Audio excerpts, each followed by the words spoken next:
Hey, it's Clay Trader, and this will be a video chart on ticker symbol DGAZ. We will take a look at the 30-minute time frame. Real quick, what do I mean by 30-minute in case maybe you're new to charts? Instead of each one of these candlesticks representing 1 day's worth of price action, which is what you would normally see, each one represents 30 minutes. So while this may look like a few weeks worth of time right there, it's actually just the past 2 days broken down into 30-minute time slices. I did this analysis yesterday, so that's where these red and green line annotations are coming from. But another big day here for the ETF, so let's get some things updated. First I'm going to do is a little house cleaning. Yes, these lines here I'm deleting still do pertain to the chart, but in the spirit of not having a bunch of clutter everywhere that can lead to confusion, just want to try to keep this as clean as possible.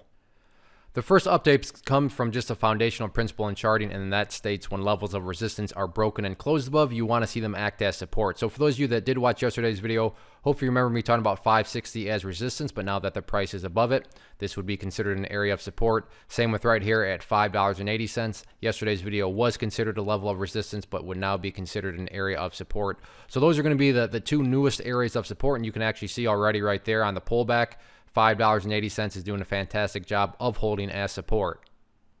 With that being said, by no means are either of these levels like must-hold areas in terms of, if the price drops below them, then everything's ruined.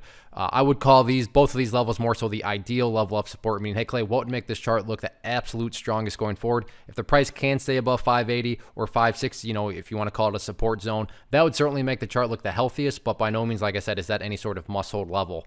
Taking a step back and looking at more of the big picture of things, really at the end of the day, as long as the price continues to stay up above that purple line right there, which is the 50-period simple moving average, then as far as I'm concerned, the bulls are in full control, full health. So those are going to be the nearest term levels of support, and then again, that overall support level there, 50-period simple moving average. Now for the fun stuff. Let's talk about some levels of resistance and battlegrounds. First potential battleground is just as simple as where the party finally stopped today, and that's up there at about $6.35. So that'll be the initial level of resistance. But in the event the price can push through there, I want to get one more mapped out. So that makes actually really good sense now why the price peaked out there. Why do I say that makes good sense? Well, if you look back through the history, you can see right there, back in the charts history, the price also got rejected by that level. So I'm not saying 635 can't be broken. I'm just saying it makes sense why today the price did kind of run out of steam right there. After $6.35, wow, we're going way back on the charts history, aren't we?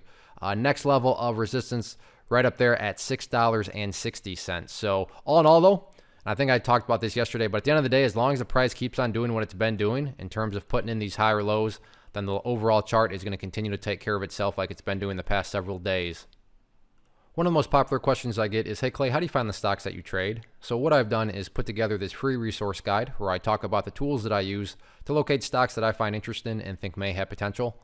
So if that sounds like something that could add value to you as a trader, then by all means, click right there to get access to the guide. The guide itself is very short and to the point, and like I say, it is free. Thanks for watching. Have a good one.